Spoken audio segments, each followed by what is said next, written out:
Hello everyone, welcome back to the channel. Assessment year 24-25 में यदि कोई व्यक्ति अपनी आईटीआर को फाइल करने जा रहा है तो उससे 26 एएस और एआईएस को चेक करके तभी अपनी आईटीआर को फाइल करनी चाहिए। असेसमेंट ईयर 24 और 25 के लिए गवर्नमेंट ने एआईएस में कुछ नई एंट्री को ऐड की हुई है, वो एंट्री आपको चेक करनी होगी। यदि आप एआईएस के डाटा को बिना चेक किए हुए आपने आईटीआर को यदि फाइल कर दी तो इनकम टैक्स ऑफिसर आपके इनकम टैक्स रिटर्न में दी गई जानकारी को चेक करता है, क्या क्या इनकम आपने रिपोर्ट किए, और 26 एएस और एआईएस को भी वो चेक करता है। यदि दोनों में मिसमैच होता है तो फिर उस केस में आपको इनकम टैक्स डिपार्टमेंट की तरफ से नोटिस आ सकता है। तो यहाँ पर आपको आईटीआर फाइल करते समय तीन चीज़ें बहुत ही बेसिक ध्यान देनी है। सबसे पहले तो ये है कि आपको जो भी इनकम हो रही है उसको आपको करेक्ट हेड में आपको उसे शो करना है। यदि आपको सैलरी से इनकम हो रही है तो आपको सैलरी हेड में दिखाना है। यदि आपने घर को किराए पे चढ़ा रखा है तो आपको रेंटल इनकम हो रही है, आपको हाउस प्रॉपर्टी हेड में दिखाना है। यदि आप म्यूचुअल फंड में इन्वेस्टमेंट करते हैं, सेल परचेस करते हैं, या शेयर मार्केट में आप सेल और परचेस करते हैं तो उसकी इनकम जो भी होती है आपको कैपिटल गेन में दिखानी। कोई प्रॉपर्टी आपने सेल आउट करी है तो उसको आप कैपिटल गेन हेड में दिखाएंगे। यदि आपको फिक्स्ड डिपॉजिट या सेविंग बैंक से इंटरेस्ट की इनकम हो रही हो, या फिर किसी कंपनी के शेयर्स को आपने ले रखा है उस पर डिविडेंड की इनकम हो रही है, या आपको फैमिली पेंशन रिसीव हो रही है, ठीक है। इसके अलावा भी यदि आप ऑनलाइन गेमिंग वगैरह करते हैं, लॉटरी वगैरह खेलते हैं, पजल्स खेलते हैं, कोई भी गेमिंग आप करते हैं उसका भी इनकम आपको हो रहा है तो आपको इसको इनकम फ्रॉम अदर सोर्सेस में रिपोर्ट करना है, ठीक है। इसके अलावा भी बहुत सारे इनकम होते हैं जो कि आपको करेक्टली हेड में दिखाने हैं। यदि आपके किसी भी इनकम पे टीडीएस कटा है तो आपको टीडीएस वाली जो इनकम है वो जरूर से अपने आईटीआर में शो करनी है। जैसे आपके सैलरी पे टीडीएस कटा है तो सबसे पहले तो आपको अपना टीडीएस 26 एएस से और फॉर्म 16 से मैच करा लेना है। इसके अलावा किसी अदर इनकम पे टीडीएस कटा है तो आपको उसको 26 एएस से मैच कराने के बाद तब आपको अपनी आईटीआर में वो इनकम जरूर दिखानी है जिसपे कि टीडीएस कटा है, क्योंकि वहां पे आपके इनकम से यदि मिसमैच करेगा तो आपको नोटिस आएगी। इसके बाद एआईएस में कुछ ऐसी इंफॉर्मेशन दी गई होती हैं, यदि आप उससे एग्री नहीं करते हैं तो आप उसको फीडबैक दे सकते हैं, उसको रिपोर्ट आप कर सकते हैं। एआईएस बेसिकली होता क्या है? अब देखिए, एआईएस जो होता है एनुअल इंफॉर्मेशन स्टेटमेंट कहते हैं, यानी कि 1 अप्रैल 2023 से लेकर के 31 मार्च 2024 के बीच में, या फिर कोई भी फाइनेंशियल ईयर आप ले लीजिए, यदि उस पर्टिकुलर पीरियड में आपने जो भी ट्रांजेक्शन किया है वो ट्रांजेक्शन डिफरेंट सोर्सेज के द्वारा आपके पैन कार्ड के अगेंस्ट में इनकम टैक्स डिपार्टमेंट को रिपोर्ट की जाती हैं। अब कुछ सोर्सेज होते हैं, जैसे कि बैंक होता है, बैंक आपके ट्रांजैक्शन को रिपोर्ट कर सकता है, फाइनेंशियल इंस्टीट्यूशंस रिपोर्ट कर सकती हैं। इसके अलावा यदि आप म्यूचुअल फंड में सेल और परचेस करते हैं तो म्यूचुअल फंड कंपनी इस ट्रांजैक्शन को रिपोर्ट करती है। यदि आप शेयर बाजार में किसी ब्रोकर के साथ में ऑनलाइन प्लेटफॉर्म से आप शेयर ट्रेडिंग करते हैं, इन्वेस्टमेंट करते हैं, तो ब्रोकर भी आपके द्वारा सेल और परचेस की हुई सिक्योरिटीज को वो रिपोर्ट करता है। इसके अलावा यदि आपने कोई प्रॉपर्टी वगैरह बाई करी हुई है तो जो रजिस्ट्रार है प्रॉपर्टी का, वो 10 लाख के ऊपर की जो प्रॉपर्टी होती हैं उसको रिपोर्ट करना पड़ता है। इसके अलावा कई सारे ट्रांजैक्शंस होते हैं जो आपके पैन कार्ड के अगेंस्ट में होते हैं, वो इनकम टैक्स डिपार्टमेंट को रिपोर्ट की जाती हैं। तो ये एआईएस आपको आईटीआर फाइल करने से पहले चेक जरूर करना है। तो सर, एआईएस चेक करने के लिए आपको इनकम टैक्स पोर्टल पे लॉगिन करना है और यहाँ पे आपको एआईएस का बटन दिख रहा है, इस पर आपको क्लिक करना है। देन आपको प्रोसीड बटन पे आपको क्लिक करना है एंड देन यहाँ पर आपको एआईएस वाले सेक्शन पे आपको क्लिक करना है। Then tax payer information summary आपको क्लिक करना है। यहाँ से आपको फाइनेंशियल ईयर 23-24 सेलेक्ट करना है। बाय डिफ़ॉल्ट ये सेलेक्टेड रहता है। आपके पैन कार्ड के अगेंस्ट में जो भी ट्रांजेक्शन्स ड्यूरिंग द ईयर हुए हैं वो आपको यहाँ पे दिख जाते हैं, जैसे कि डिविडेंड की इनकम हुई है, इंटरेस्ट फ्रॉम डिपॉजिट हुआ है, यदि कोई फिक्स डिपॉजिट वगैरह आपने कराई है तो उसका भी इंटरेस्ट यहाँ पर रिपोर्ट होता है। यदि आपने म्यूचुअल फंड्स की यूनिट्स को सेल आउट करी है तो उसकी भी डिटेल्स होती है। यदि आप म्यूचुअल फंड्स की यूनिट्स को परचेस करते हैं तो उसकी भी डिटेल्स कंप्लीट यहाँ पे दी हुई होती है। तो यहाँ पे जो भी आपके इनकम पे डिटेल्स ट्रांजैक्शंस रिपोर्ट की गई इसको आपको चेक करना है। चेक करके आपको इसके अनुसार अपनी आईटीआर को फाइल करनी है।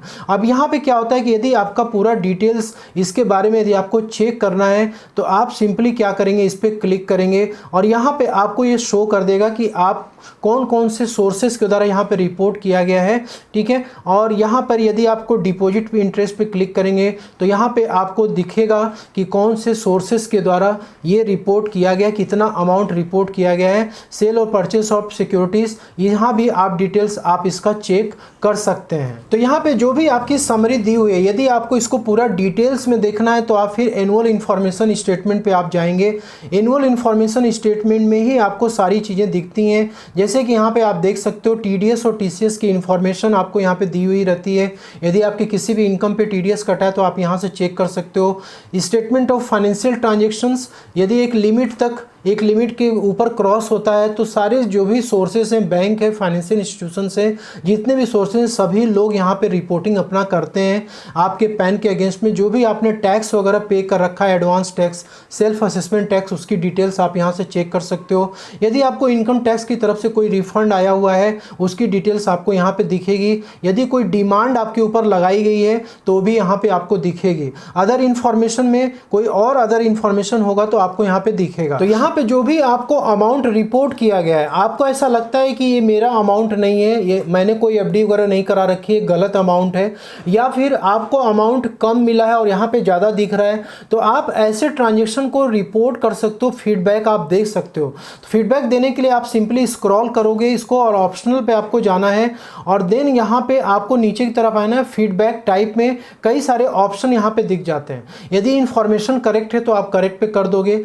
Income tax is not taxable तो आप इस पर नॉट टैक्सेबल क्लिक करोगे।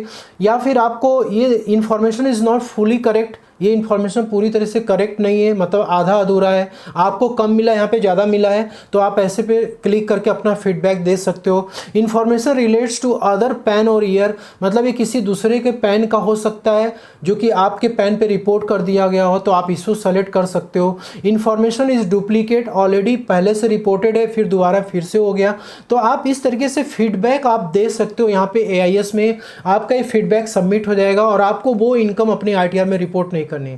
और यदि आपको लगता है कि ये सारी इन्फॉर्मेशन करेक्ट है और आप इसका डिटेल्स भी चेक करना चाहोगे तो आप यहाँ पे डाउनलोड करके आप इसका पूरा डिटेल्स चेक कर सकते हो। दोनों स्टेटमेंट को आप डाउनलोड कर सकते हो। डाउनलोड पे क्लिक करोगे, उसको ओपन करोगे आप, तो उसमें आपको पूरे जितना भी ट्रांजेक्शन्स आपने किया है उसको आप देख करके वेरीफाई कर सकते हो। देन आप अपने ITR में इसको रिपोर्ट कर सकते हो।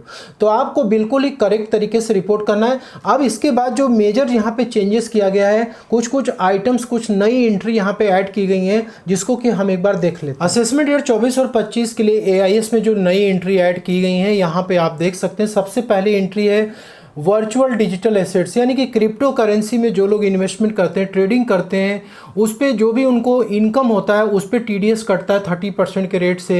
अब वो इनकम जो है, जो TDS कट रहा है, उसकी डिटेल्स भी अब AIS में रिफ्लेक्ट करेगी। तो यहाँ पे देख सकते हैं कि यदि कोई भी ट्रांसफ़र करने से, क्रिप्टो करेंसी ट्रांसफ़र करने से कोई भी अमाउंट यदि रिसीव हुआ है तो सेक्शन 194S के थ्रू ये अमाउंट आपको TDS काट करके तभी मिलेगा। और ये जो TDS का रिटर्न है, जिसने TDS डिडक्ट किया है वर्चुअल डिजिटल एसेट पे, वो 26Q में क्वार्टरली बेसिस पे ये फाइल करेगा और आपके AIS में ये रिफ्लेक्ट करेगा। यदि आपने क्रिप्टो करेंसी को किसी दूसरे क्रिप्टो करेंसी से एक्सचेंज कर लिया है तो उस केस में जो भी आपको यहाँ पे कंसिडरेशन रिसीव हो रही है, एक्स्ट्रा कंसिडरेशन काइंड में रिसीव हो रही है, वो कभी कभी क्या होता है कि मान लीजिए आपकी जो क्रिप्टो करेंसी है और जो दूसरी वाली क्रिप्टो करेंसी उसकी वैल्यू ज़्यादा है, आप वाली की कम है, तो ऐसे केस में जो डिफरेंस होता है वो एक तरीके से कंसिडरेशन ही होता है और वो काइंड में ही होता है, क्योंकि आपको वो क्रिप्टो करेंसी उसके बदले में मिल रही है। ऐसे केस में भी 194SP के तहत ये कंसिडरेशन इनकम टैक्स में कंसिडर किया जाता है और यहाँ भी TDS उस पर जो है डिडक्ट किया जाता है। फॉर्म 26Q में TDS का रिटर्न फाइल किया जाएगा डिडक्टर के द्वारा क्वार्टरली बेसिस पे, और आपको AIS में चेक करना है कि वो कितना अमाउंट वहाँ पे रिपोर्ट कर रहा है और आपको अपने ITR में उसे रिपोर्ट करनी है।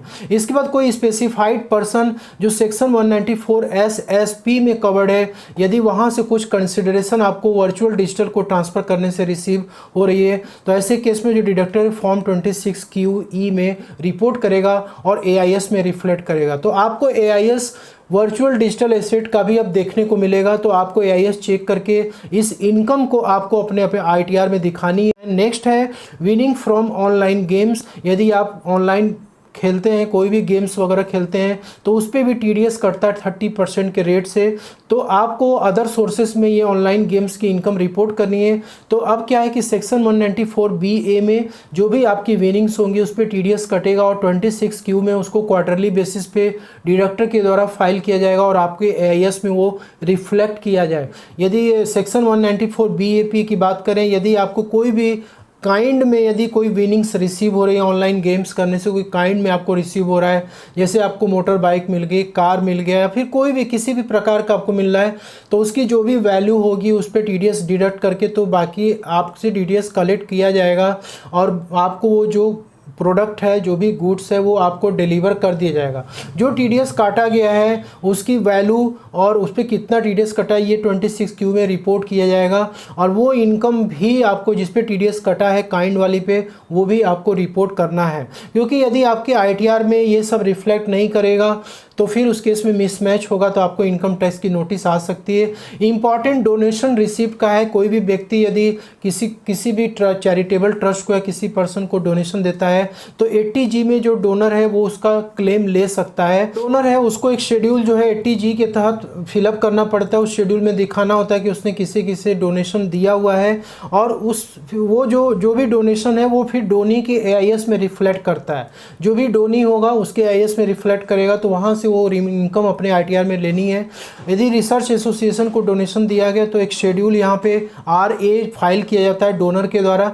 शेड्यूल RA में इंफॉर्मेशन रिपोर्ट करनी पड़ेगी और इसके बाद AIS जो डोनी की AIS उसमें वो रिफ्लेक्ट करेगी। यदि कोई साइंटिफिक रिसर्च या रूरल डेवलपमेंट में जो भी डोनेशन किया गया है तो डोनर इसको 80GGA के तहत ये इंफॉर्मेशन रिपोर्ट करेगा और ये भी AIS में रिफ्लेक्ट करेगा। तो ये कुछ न्यू एंट्री हैं जो कि AIS में अब इस असेसमेंट ईयर से देखने को मिलेंगी। तो आपको AIS अपना चेक करके उसके बाद ही अपने ITR में वो इनकम आपको रिपोर्ट करनी है, क्योंकि मिसमैच होगा तो आपको इनकम टैक्स रिटर्न की नोटिस आ सकती है। तो आई होप कि आपको वीडियो में दी गई जानकारी पसंद आई होगी। यदि आपको अच्छी लगी तो इसे लाइक शेयर जरूर करिएगा। चैनल पर नए हैं तो सब्सक्राइब जरूर कर लीजिएगा। तो मिलते हैं नेक्स्ट वीडियो में। Thank you so much for watching this video.